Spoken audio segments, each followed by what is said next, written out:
Welcome to the Primal Alternative Podcast, featuring actionable tips from real people with real stories about real food. This show is presented by Primal Health Coach Helen Marshall, who empowers other paleo-loving, Thermomix-owning mums to start a sustainable, faff-free business of their own with the Primalista license. The Primalista license brings primal alternatives to the foods we love to our communities, making primal living more doable with less falling off the wagon. The Primalista license is available at www.primalalternative.com. And now, introducing your host, Helen Marshall.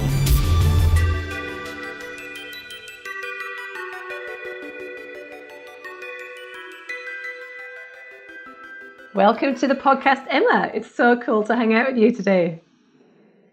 Thanks so much for having me, Helen. Well, as usual, we are going to start off with the famous question of what did you have for breakfast? That's a funny one today. I had a slightly unorthodox morning where I normally fast in the morning, so it's quite normal for me to do all the school run, do all that stuff first, and then come back and have breakfast. And the morning kind of got away from me. We went for a walk. I went for a walk with my partner, and I realised at about 11 that I had hunger pains. I'd completely forgotten to feed myself. So I came home and ate breakfast at 12, and I had breakfast and lunch all at once, which is perfect for intermittent fasting. So I had my chunky nut and seed bread toasted with a bit of peanut butter, and that's my high protein, high fat, really good satisfying loaf. And I also had a little bowl of gluten-free muesli, which was quite yummy, not something I'd normally eat, but I was really hungry at that point, ready to eat my own arm off. And then my partner made some gluten-free sausage rolls, which I don't normally eat either. And I ended up peeling the pastry off and eating the insides because the pastry was horrible. So not his fault, it's just the pastry. So struggling with that. Looking forward to finding the solution to gluten-free pastry issues. We could all do with some nice grain-free pastry, couldn't we? Some from somewhere. We sure could. But we sure could. Your sorry, I've got a frog in my throat today. Your amazing bread that's available on your website for everyone to have a look at that recipe, isn't it? It is. And I had thought about keeping it and putting it in a cookbook that people could buy, but I think the whole world just needs that bread because it's so hard to be able to keep really good eating habits going, particularly for breakfasts. Toast is a challenge. So it was, I decided to gift that to the world. So you can access that on my website for free, along with a lot of other recipes and there's a German rye bread on there as well that has no rye, no grains at all. So it's it's good to have those resources up your sleeve. It is, and I'm still so grateful that you shared your German no rye bread with us on a guest blog. I think it was at the end of last year, and that's had so many hits. And I think there's something about you and I both we've got a mission to share bread with the world. And it's funny, isn't it? Because it's one thing. Like, people are quite happy to make lots of changes in their lives, but you can't take away someone's daily bread. There's something so, I don't know what it is about bread. Like, people are quite happy to leave, broccoli or mussels. Well, yeah, I could live without those. But bread, we need an alternative, don't we, that's going to nourish us and take that replacement of, as you say, the quick and easy fixes, especially for, soups or breakfasts or just a snack on the go. Yeah. Delicious. Exactly. Well, bread's been in our eating repertoire for thousands of years, really, in one form or another. So it nourishes us on a deeper level, I think, in some ways. I think we're actually seeking it out for soul reasons rather than necessarily the nutritious reasons, because there's not a huge amount of nutrition in normal bread, as you know. So I think there's bigger stuff going on. There's reasons we reach for bread. There is convenience for sure, but I think part of our soul yearns for that bread.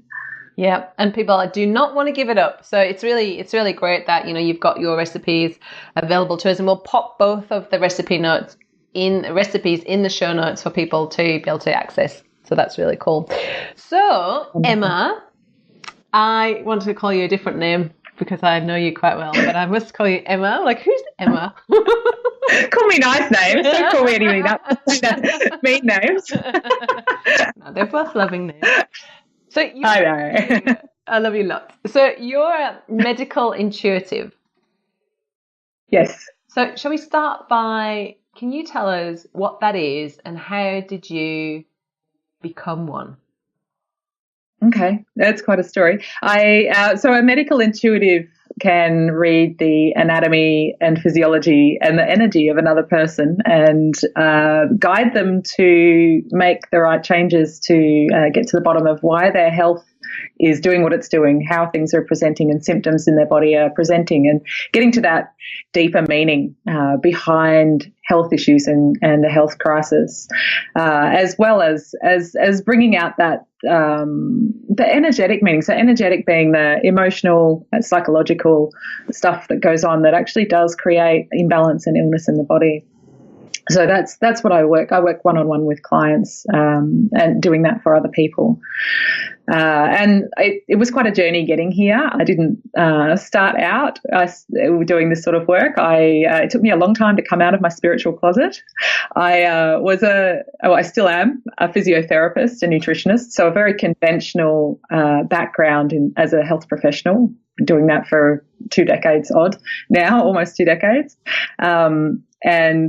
I realized that I went through my own health journey, which was quite long and extensive, and that's how I found nutrition and went down that path. So I added that, having been a physiotherapist for a long time.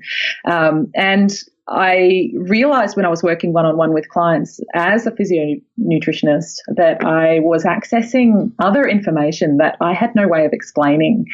And I realized that because I went through some physical issues myself because of what I was experiencing, it started to affect me physically. And I got to the point where I had to actually change what I was doing.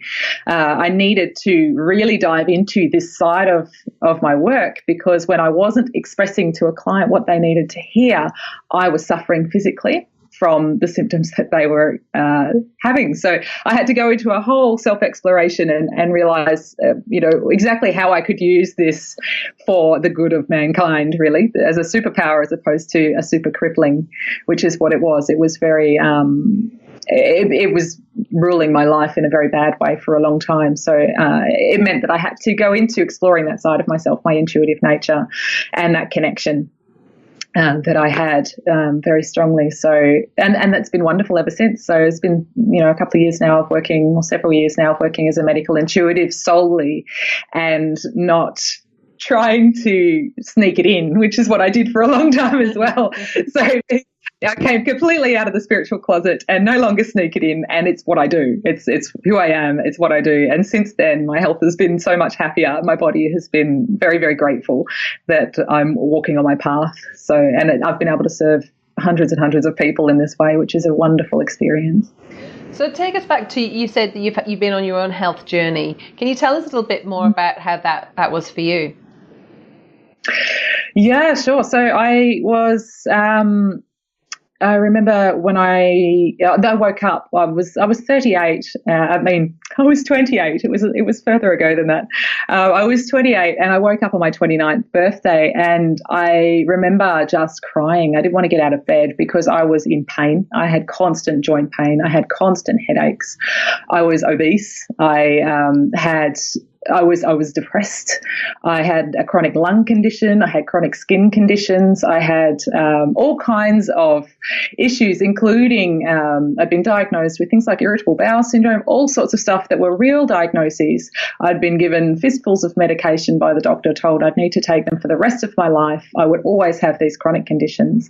And I was miserable. And I was a mother of 2 small children. And it was it. I was like, I feel 100. I don't want to get out of bed. And it was my birthday. And I went, something's wrong. I'm a health professional. Why do I not have the answers for my own body? I should know what's wrong with me.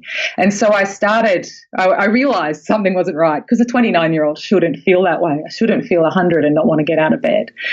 And so I went through this journey of excavating my own health. And as I said, I went through the nutrition journey, which many of your listeners and viewers will have gone through themselves. And as you excavate your own nutritional and dietary needs, so much other stuff starts to come in. And that's something that I'm very big on, in that as we start to make these changes for the better, whether it's lifestyle, whether it's diet, whatever it is around us, whether it's relationships, when we start to excavate and clean things up, everything starts to change, and you start to become higher vibration is the way we describe it in the spiritual circles, but we start to really line up with why we're here, and that everything starts coming flooding at us, and their life just starts to get better. Everything gets better, and it's not just because we're starting to feel well. There's so much more going on than that. It's a much deeper journey. And so through that process, I studied nutrition, and then I went along through the intuitive training as well.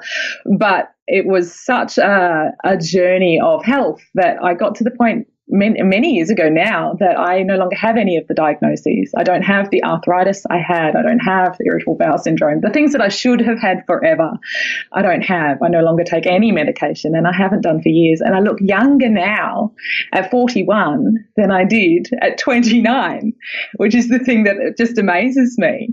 And I feel younger. That's the thing that I think everybody should have access to that. Everybody should have access to be able to go through and figure out why these health things are here, why these health crises and issues are here, instead of covering them up with medication and just living with them and accepting them as normal.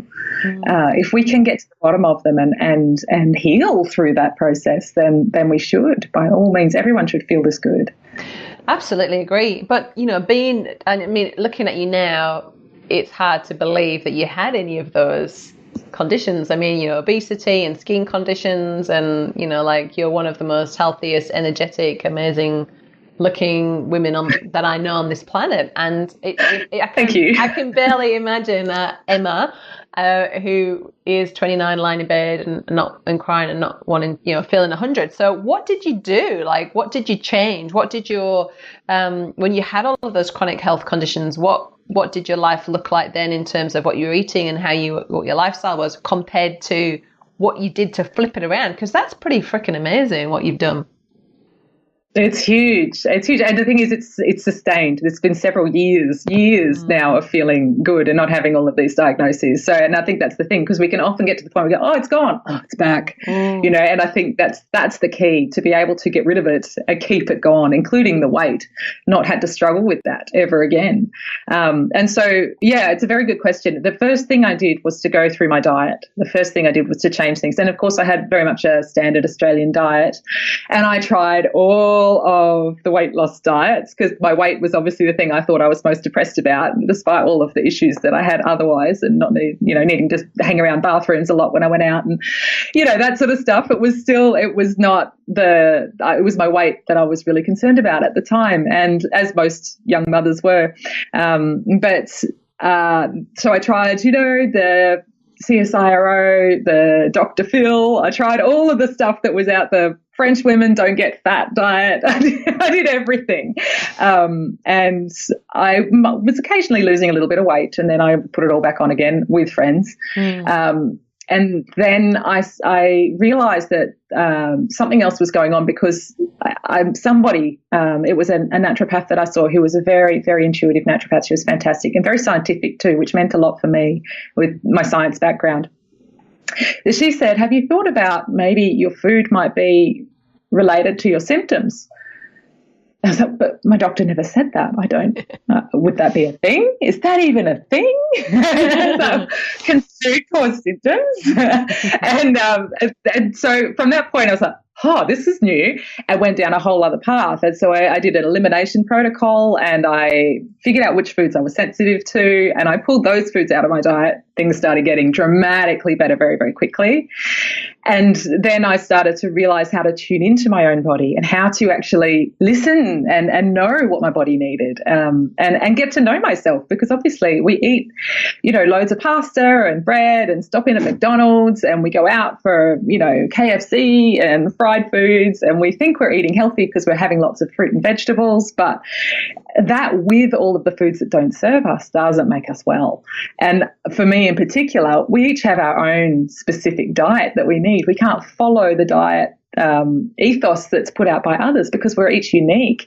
So we need to find what works for us. And there may be similarities with other diets, but ours will be very unique for us, and it's what our body needs. So once we know ourselves very well, we get to know what serves us and what is like a poison to our system. And so I found out my poisons, and I found out the things that make me thrive. And so I have no issues removing the things that make me unwell from my diet because of that. And so there are certain foods I don't eat, but I don't see that as any kind of a punishment or any kind of a state of lack. I see that as absolute joy, because it's given me back my health. It's given me back everything. So when you find out, when you listen to our body and we become intuitive and we work out what's serving us and what's not, how do you do that? Like, it sounds great, but what do you look for? Is it like a feeling, or can you give us some advice on how we would tune in a little bit more to those sorts of things? Absolutely. And so the easiest way to start the process is by cleaning up the diet, because that actually decreases the background noise in our body. So we can start to hear what's going on in there. So I do call that turning down the background noise, because that's what it's like. Inflammation in our system is just like white noise that's constantly going. And so when we're trying to listen into our intuitive guidance that's in our body, and our body is constantly bringing us guidance, it's constantly supporting us and constantly bringing through messages that will guide every single part of our life to be better all the time. And unless we can hear it, unless we can tune into those messages coming through, then we get no benefit from our own intuitive compass. We're not even connected to it, let alone knowing it exists. So when we turn down that background noise by decreasing those inflammatory foods in our diet, then we start to hear our inner voice a lot clearer. We start to know that guidance. And when we have a symptom, we can relate that more to our external circumstances, what else is going on at the same time. We usually look for, particularly those of us in health, will usually look for diet and lifestyle issues, but we won't necessarily be looking at relationships or jobs or limiting beliefs that we might hold. And so that's more often where I end up working, because they're the things that actually do create cellular changes in our body. They change our physiology to the point that illness develops. And so we can start to tune into that stuff by starting to decrease that background noise, but also learning to meditate was a very powerful change in my life as well.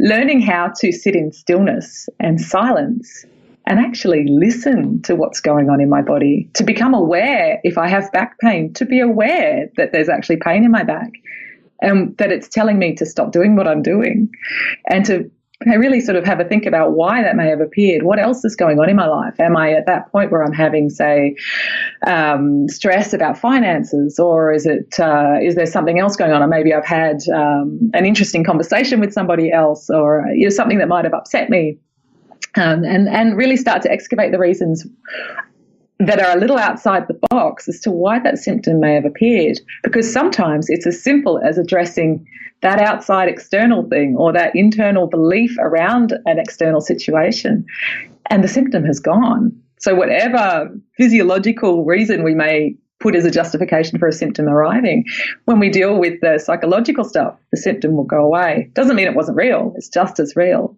It's just that it's not as simple as we think. We are not purely physical beings.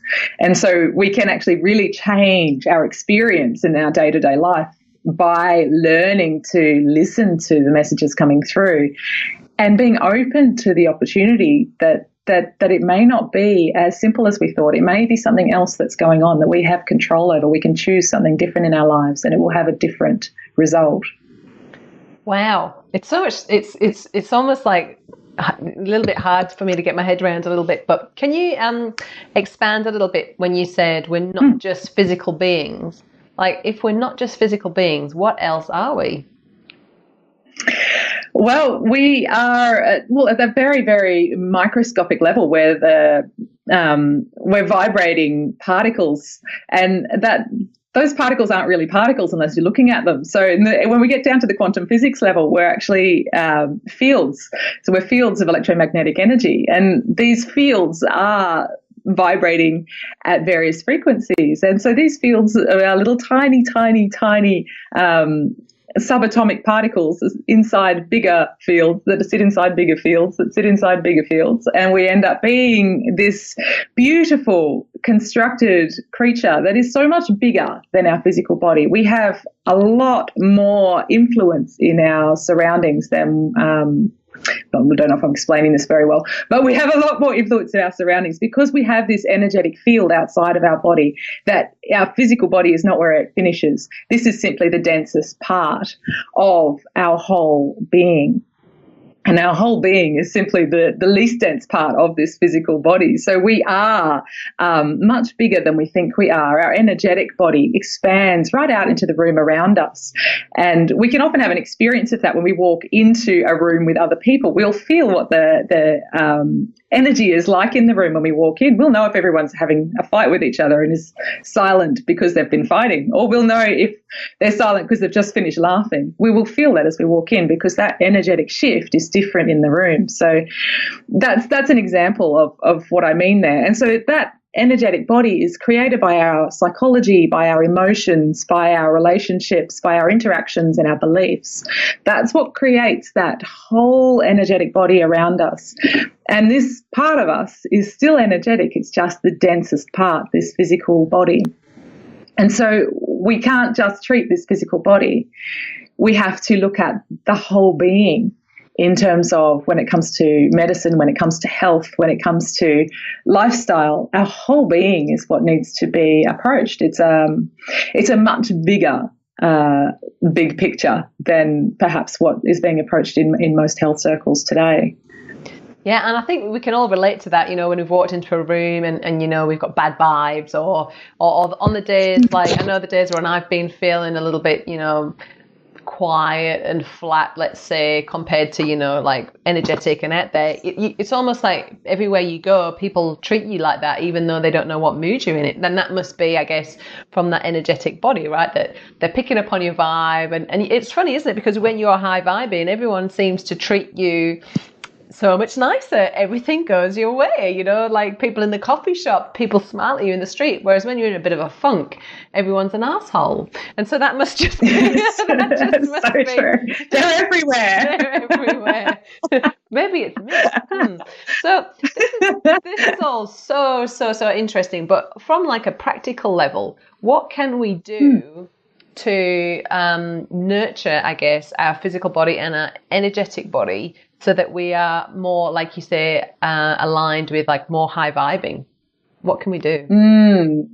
Well, high vibing is all those beautiful feeling states. So we're talking love, we're talking joy, we're talking bliss, we're talking fun and playfulness and compassion for other humans. We're talking that feeling of connection with others. And so these are the highest vibrations that we can hold as individuals. And what we want to do is as many things as we can that make us feel that good every day. And that feeling state isn't just something that we can access from doing things that make us feel good and doing, craft or art or sports or exercise or eating the foods that make us feel good. But it's also an internal feeling state that we can access through specific kinds of meditation like heart coherence, where we close our eyes, deepen our breath and allow ourselves to remember something that makes us feel that way, that makes us feel really good, that makes us tune into the feelings of love and joy and bliss, and allow that feeling state to fill our whole body so that our cells are feeling the love. They are actually vibrating higher. They're vibrating with that feeling state of love. And so that can be a really good way to access meditation for those who haven't tried meditation before, or who have the idea that meditation is hard, or it's all about stilling the mind, or it takes hours. It's not hard. I strongly recommend everyone get into that.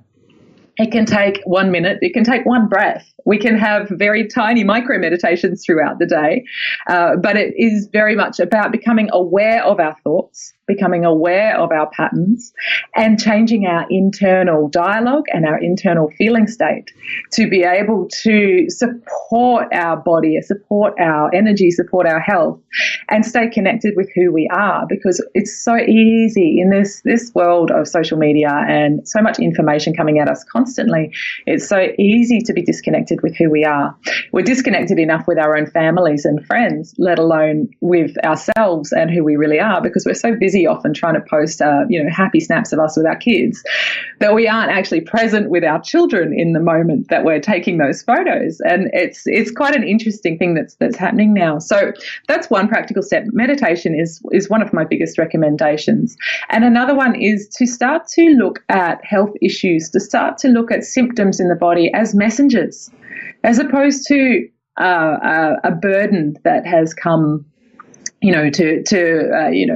whatever it is, bite you in the butt, for want of a better way of putting it. It may be actually being bitten in the butt. But the symptom that you're looking at is actually a messenger. No matter how you got it, even if it's falling down the stairs and breaking your toe, there is a reason it's your toe and not somewhere else in your body. There's a reason it's a broken bone and not a sprained ankle. There's reasons for these things. So these are all messengers for our intuitive guidance. So we're able to take this information, sit with it, perhaps in meditation, and decipher what these meanings are, what we can do from that point. What is our attention being drawn to by the universe, by God, by our own highest self, by our own inner strength, whatever it is that you refer to as that, connected power, that connection to all that there is.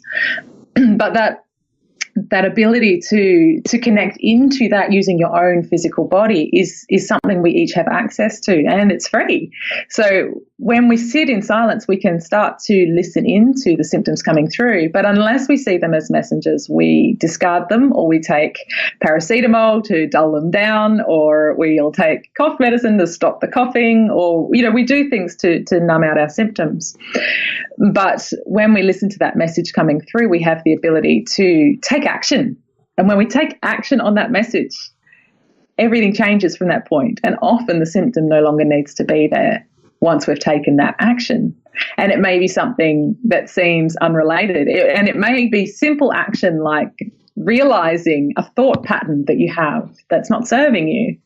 And as soon as you bring your awareness to that thought pattern, things start to change physiologically in your body. Because you've already brought your awareness there, you're able to stop yourself from continuing that thought pattern.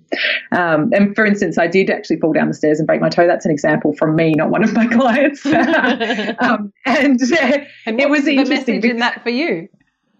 That's a good question, because I do have a habit of breaking my toes. And fractures. It's always my little toes, both feet, but it's interesting. This one was very different though. And this one was interesting because I fell down the stairs, I think it was about 5 o'clock in the morning. I was heading downstairs to get incense because I'd run out of incense upstairs, and I was putting off meditating. I'd been doing it for a long time. I hadn't been doing my usual daily practice, and I'm normally pretty good with my daily practices. And I fell down our tiled stairs, landed in a heap at the bottom. Amazingly didn't hit my head, amazingly didn't break anything else. And I tumbled, like I really, somehow I only broke my little toe. And I sat at the bottom of the stairs trying to make no noise because all my kids were still asleep. And I sat there going, okay, this is interesting. What does this mean? And I sat there trying not to judge, not to swear, not to shout, not to go, oh my God, I can't deal with a broken toe right now. I'm not going to be able to wear a shoe or go walk. I tried not to do any of that and just sat there going, okay, well, I know that my bones for me they're very much about structure. They're very much about strength. They're very much about bringing structure into our lives and providing us with the structure that gives us strength, because they're our bones. That's what they do.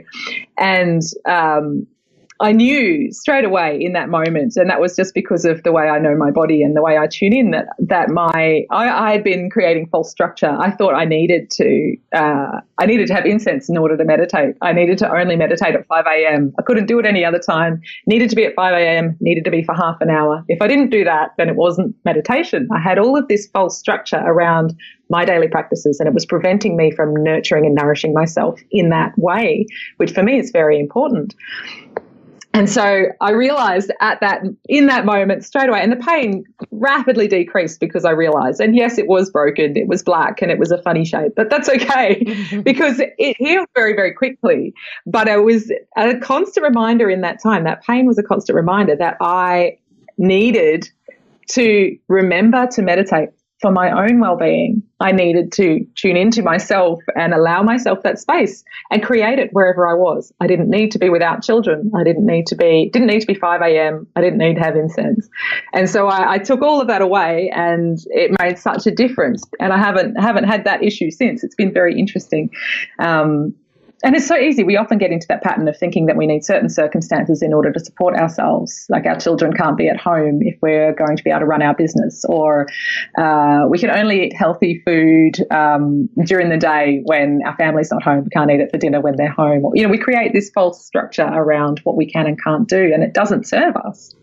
So like that's really interesting. And I'm wondering, is there some kind of like universal translation book as to, like what certain illnesses represent, or what certain messages, symptoms in the body represent? Because, I think if I'd fallen down the stairs, down tiled floors and broke my toe, I'd just think, clumsy bitch, like what an idiot, silly me, how inconvenient. I would not sit and think, what's the message, And I think like the majority of the people listening to this will probably feel the same. So like, how do you, like, is there a book like we can get that says, right, bones equal this, and or is it just a case of using any symptom as an opportunity to like you say, sit in quietness and meditate and go within? And is it deeply personal like that, or is there like a universal translation book that lets us know what's going on?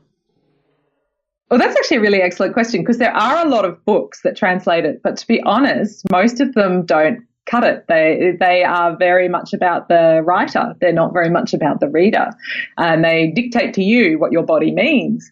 And I have a very different belief to that. I believe very much that each of us is quite unique, not just in our own health needs, but also in our own intuitive guidance and what that means for us.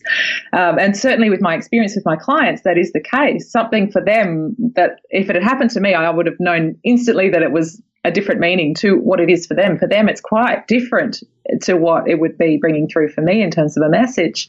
So and it's funny you should mention it, because I am actually writing a book on how to be your own medical intuitive, because it is something I think we should all have been taught as children.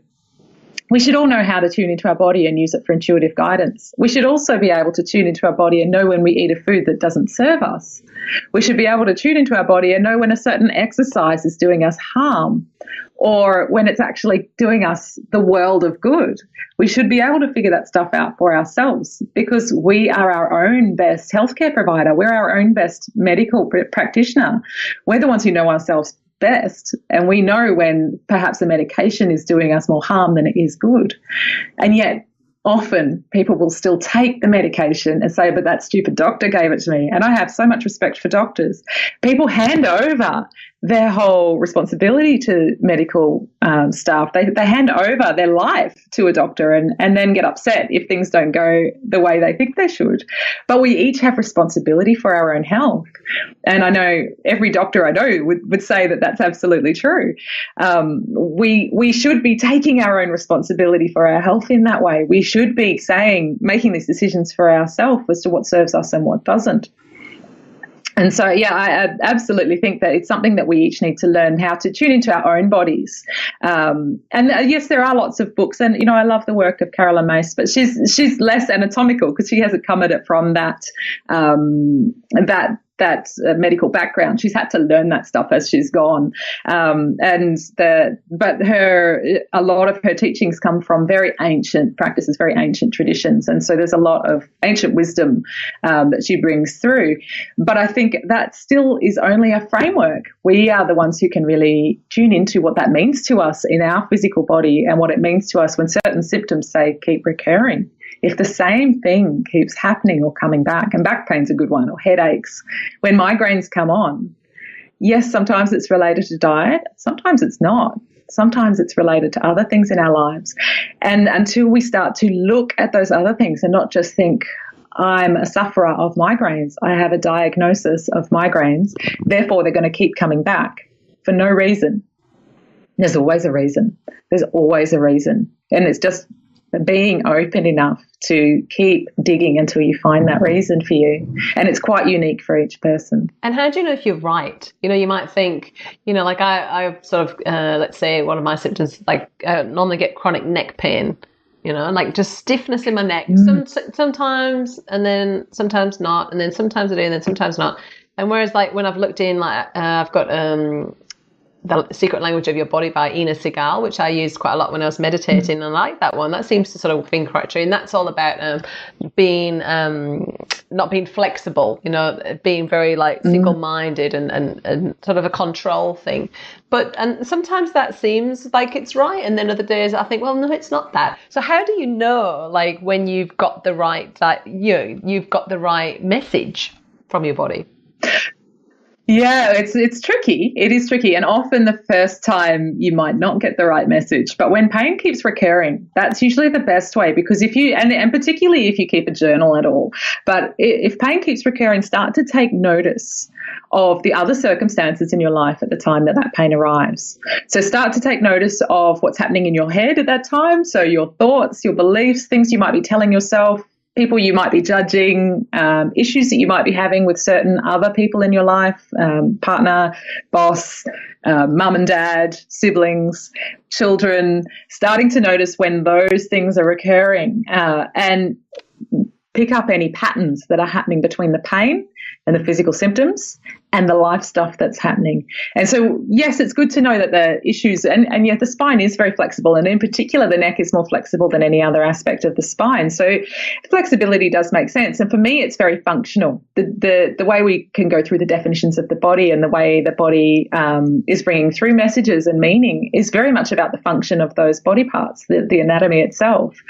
But the thing is with our neck, there's a lot of other things that can be going on there as well. So if you start looking at different books, each of them will tell you something different. So for you, the best thing to do is to become your own scientist and start to track, start to follow the patterns, start to look for the recurring things, whatever it is that happened that week before the neck pain started, or the night before the neck pain started, because often you wake up with it. And so or you might find that it's towards the end of a day. So what happened earlier in that day? What happened the day before that? What was the lead up? How is that similar, and how is it different to the last time? And it may not be as simple as the pillow you slept on and the activities you did, because we often think, oh, did I do gardening? Oh, what did I do? Oh, I'm not really sure. You start to go back through your activities, but it's not that simple.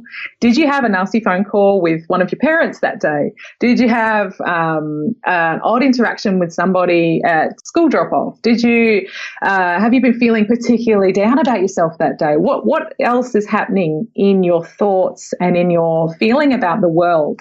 Because that's often more the key. And so that will give you more of an idea. Once you start to track that yourself and ask yourself those questions of what else am I experiencing? What is this neck pain giving me that I'm not giving myself otherwise? What's the gift in this? Am I stopping doing certain parts of my job? Is that what this neck pain does for me? Does it stop me from going into doing certain things that I find irritate the neck pain so I don't do them? Or does it stop me from sleeping next to my partner? Does it stop me from driving as much or doing certain exercise? Do I do less yoga or that sort of stuff? So what else do I change to accommodate the neck pain? Because often that is the key as well, that if we make those changes in advance, there's no need for the pain to arrive to remind us to make those changes. And it's the same with the common cold. As soon as the common cold comes, we finally do take a day off work. When we're sick enough, we stop and we actually go, you know what, I'm going to bed. I've been tired for months and I've been run ragged for months and I've been giving to the whole world for months and months and months, everybody but me. Now I'm sick. I'm finally going to take a day off, stay in bed, keep warm, watch Netflix and have soup all day. Just, look after me for one. But, if we gave ourselves a gift of that day 2 weeks before, we wouldn't have been sick. We wouldn't have got that cold because we wouldn't have needed to have had that stop us in our tracks.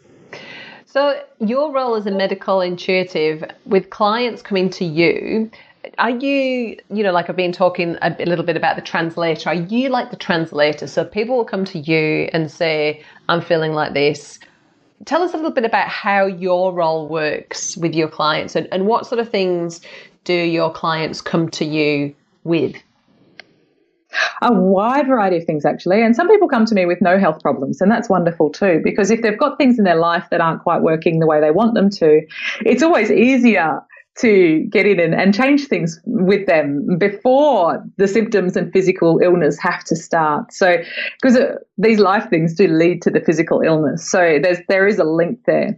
So if we can get in early, then we don't need to present with illness to be able to make those changes. But I see clients all over the world because I work online like this with video.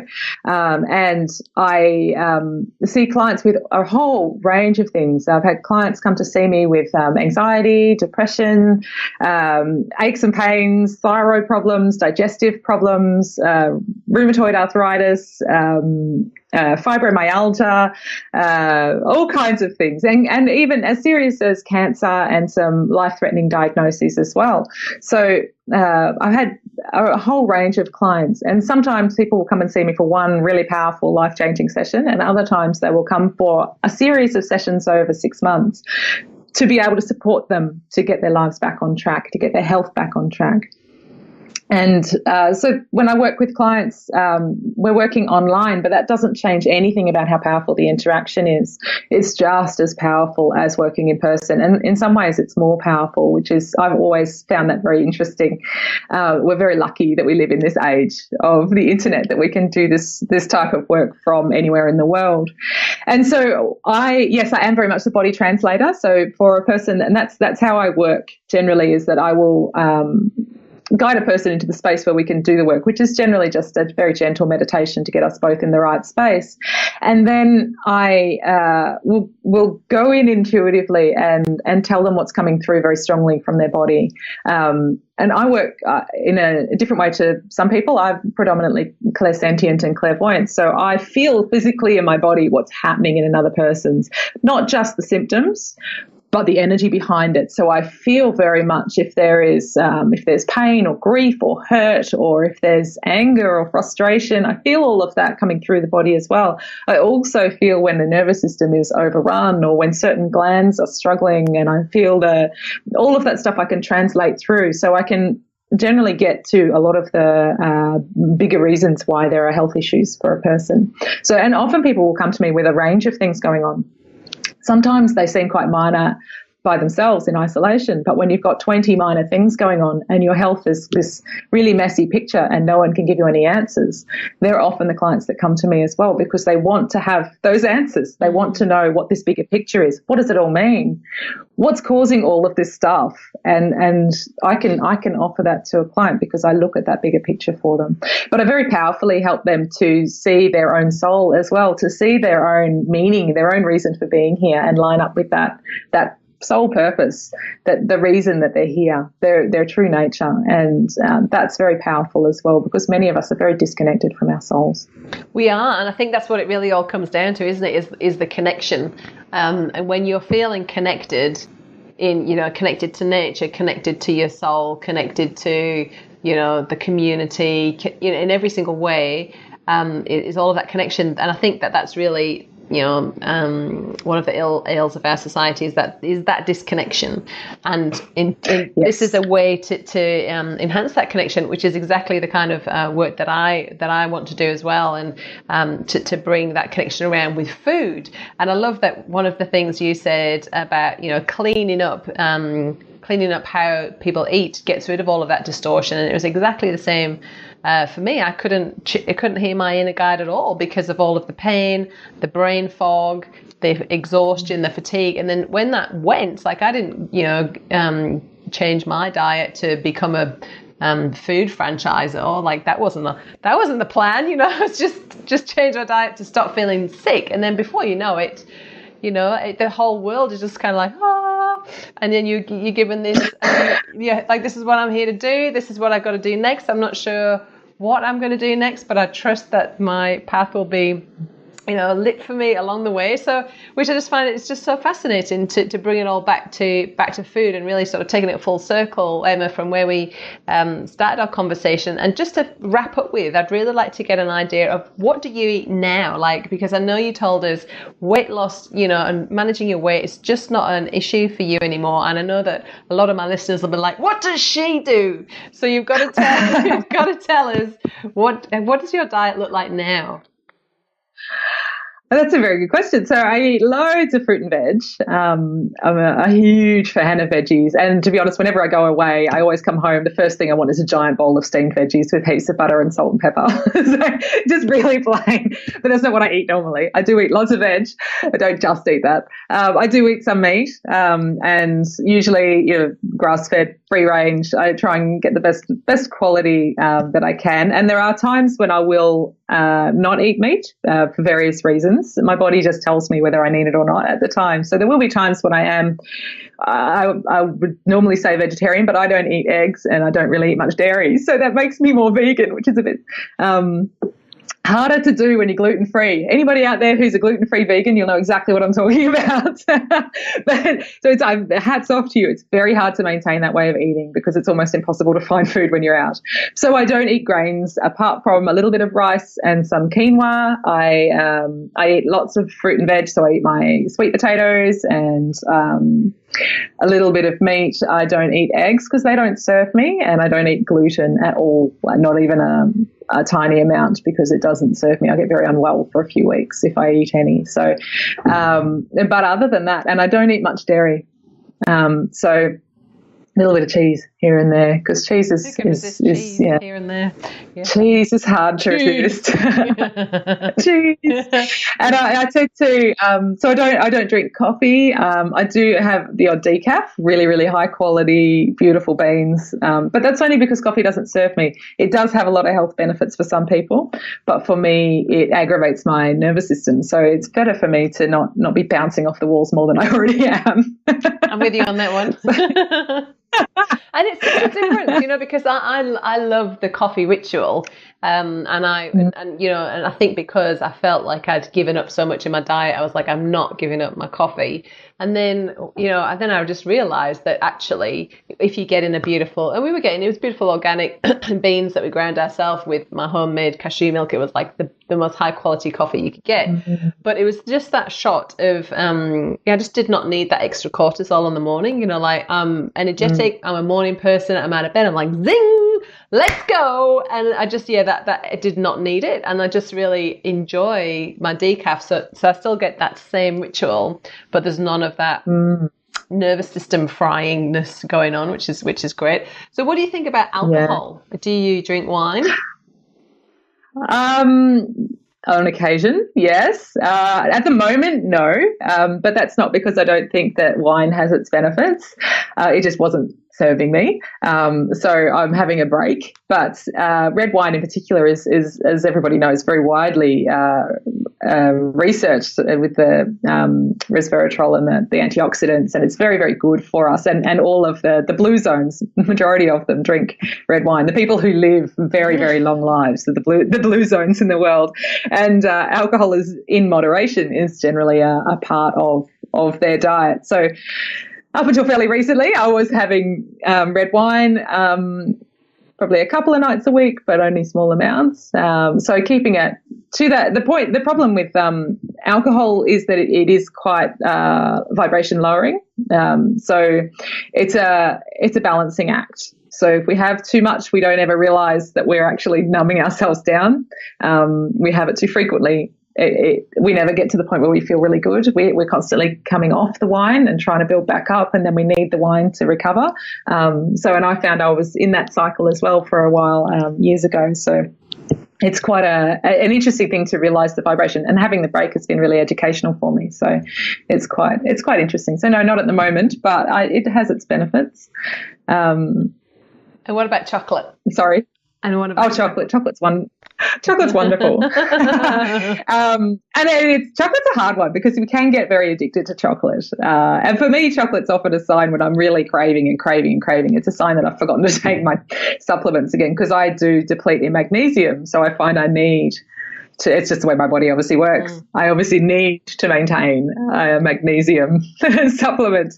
Otherwise, I do start eating entire blocks of really good quality 90% chocolate. But so I like the 70 to 90% good stuff. And it doesn't have the dairy in it, which is wonderful. The really good stuff doesn't. And it doesn't have as much sugar because it doesn't need it. It's almost all chocolate. So 90% good stuff and only 10% crap, which is fine. I'm happy with that. Full of antioxidants, and cacao butter is quite good for us as well. So it's quite high vibration. It's quite a lovely, especially the very natural types of chocolate as well. If it's not too processed, it can be very, very good for us.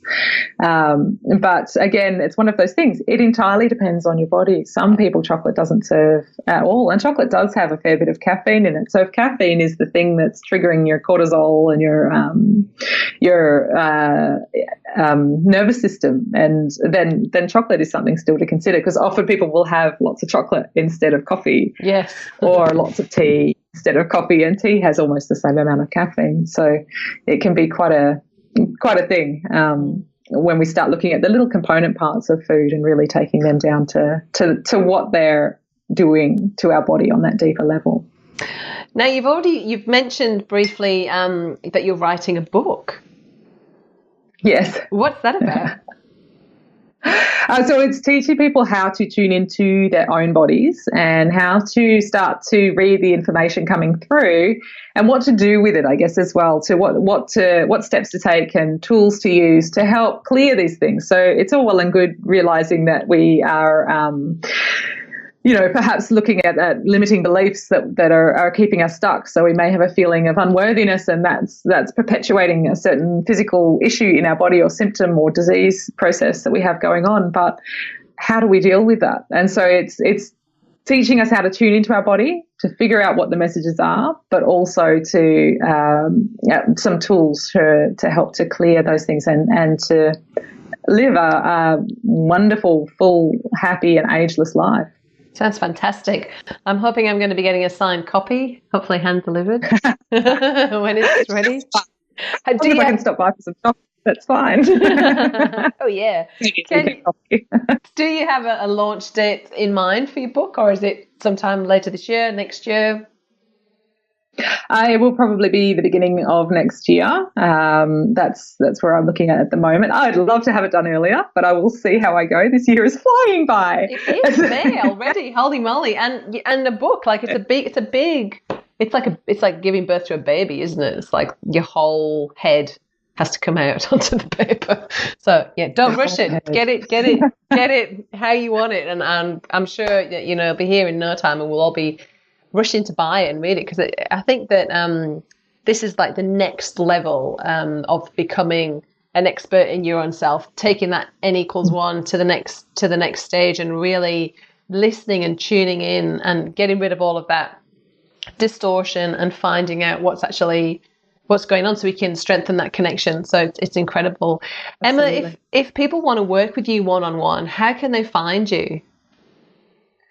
They can find me on my website at emmaturton.com.au, and they can also find me on Facebook, Emma Turton Health, and I have a Facebook page there where I pop in and do live readings each week and live videos, and provide lots of free information and tools and all sorts of things for people, discussion topics, and it's quite a lively page.